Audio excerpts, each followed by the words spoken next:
Alright, another week is finally over. I'm stressed and there is only one way to relieve stress, and it's go on a ride with the Aprilia. So let's hop on the Aprilia and let's talk about all those Hypernaked bikes.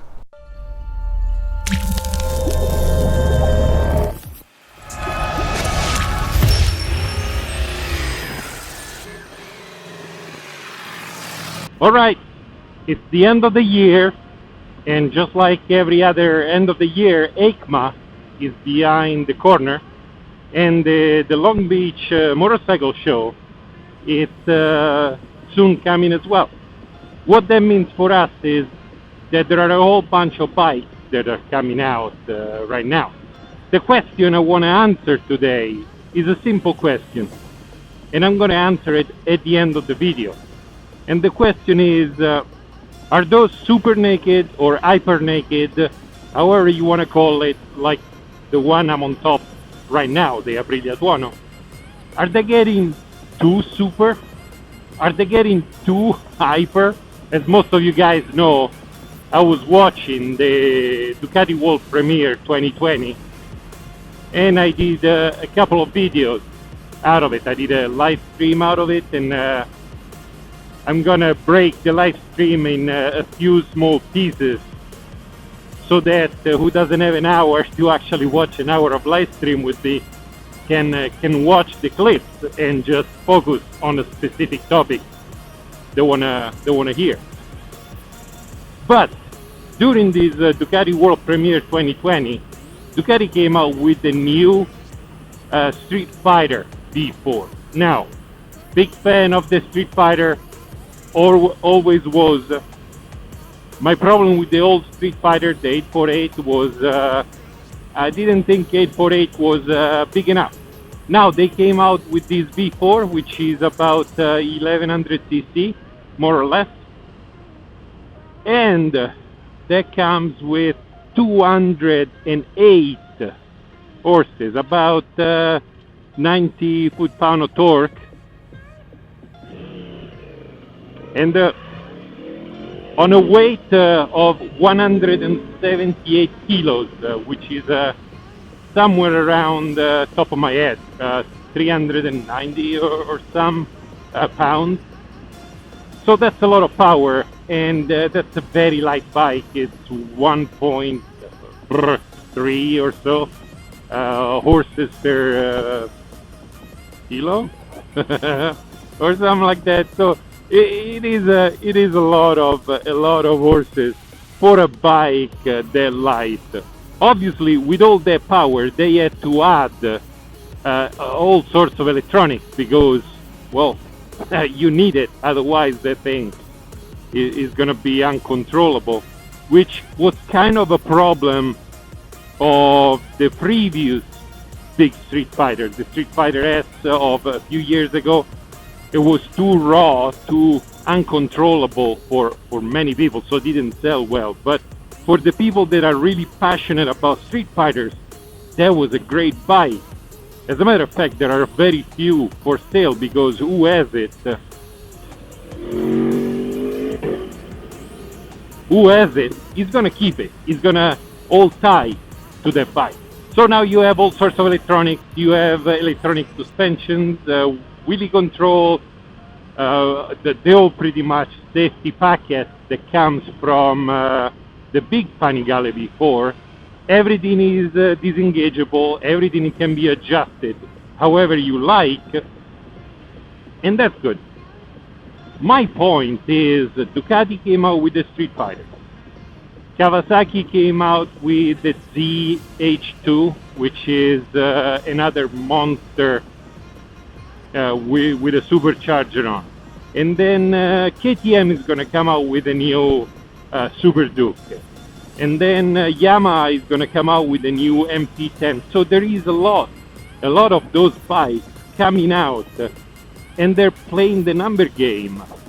And the power is going higher and higher. The electronics are getting better and better. You have more functionality. They're more everything pretty much. The problem with that being more everything they're more pricey as well. Now, I personally like the Streetfighters because they have no fairing, which I like very much styling wise. They have a wide handlebar, they have a more street oriented riding position, and on top of that, usually the price is somewhat more affordable than the fully faired siblings. For example, my Aprilia compared to the RS V4, the TUONO is cheaper. I did buy this specific bike over here for 14,500 out the door, so including taxes and all those other fees that the dealers add to it.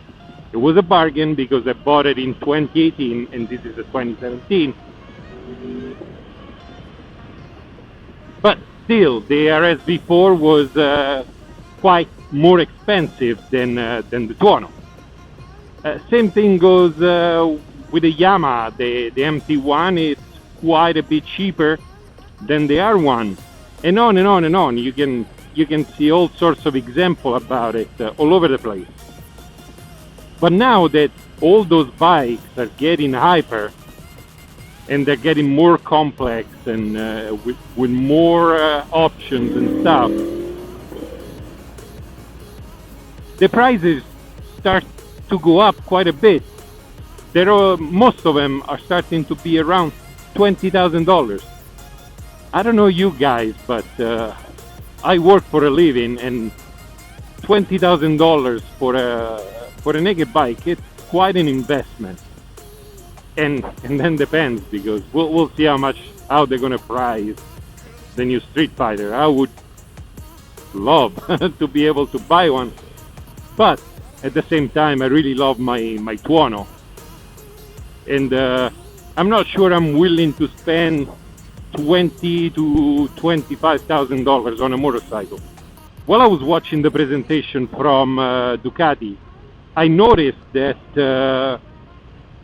all the footage about the Streetfighter was done on the track, and they were very oriented on the track, so much so that the freaking bike comes out with winglets. Claudio Domenicali was all excited with those biplane winglets, but it's a Streetfighter. Why are we putting winglets? And oh yeah, he'll give you 30 kilos worth of downforce at 270 kilometer an hour, which is 175 mile an hour. 175 mile an hour on a naked bike. It's atrocious. Yeah, it's fun for the time you do it once or twice on the racetrack, but in reality, you're holding for dear life at 175. You're getting the full force of 175 mile an hour wind on you. That is a lot. So are those winglets really worth? Now, side note, I hope those are removable, because if I ever buy a Streetfighter, those things are going to be the first thing to go. So those bikes are getting faster and faster, more technologically complicated, more expensive, and more the manufacturer treat them as if their natural habitat is the racetrack. But it's not. For a naked bike, the natural habitat is the street. That's what it's supposed to be. It's supposed to be more comfortable than the fully fair counterpart to ride on the street. More torque down low, a little less horsepower, and it doesn't really matter if it doesn't have the same top speed as the fully fair counterpart. It's true that every so often I would like to take my Aprilia TUONO to the track, but with life being what it is, and the track regulations over here where you gotta replace the fluid with water, you gotta tape stuff around, safety wire, and all sorts of other requirements, it becomes really difficult to take your street bike to the track. It's way more convenient to have a dedicated track bike. So those manufacturers are focusing more and more about the track use of those bikes, but in my opinion, that is not what a street fighter or what a naked bike is for. But to go back to the question that I asked at the beginning of the video, the answer is yes. I love the fact that the naked bikes are getting faster and faster. I love the fact that they're getting more and more complete electronic package wise. And I love the fact that there are unbelievable numbers. And the reason why I love all those things is because I have a built-in device that is going to prevent me from acting like an idiot. So even if the Street Fighter has 208 horses, and by just adding an exhaust system you can bring it up to 220, well, I got this. And this is going to prevent me from doing 175 miles an hour on the street. No experienced biker, I shouldn't say no because idiots are everywhere, but most of the experienced bikers that will hop on a bike that powerful, they have no problem. They're not scared. They don't have the jitters. They might get excited because the bike looks fantastic and it's got all those crazy numbers, but it's not fear, it's excitement. So yes, manufacturers out there, keep making, keep improving those fantastic bikes. But remember that maybe nudge them a little bit towards street use rather than track use at all times. And for God's sake, get rid of those winglets on the naked bike. Anyway, I'm getting hungry, so I'm gonna go get a couple of tacos. So leave a comment down below. Let me know what you think about the new hyper bikes. If there is one in particular you would like to buy for yourself. If you like this video, like. If you love this video, obviously subscribe. Right on, and I'll see you next time.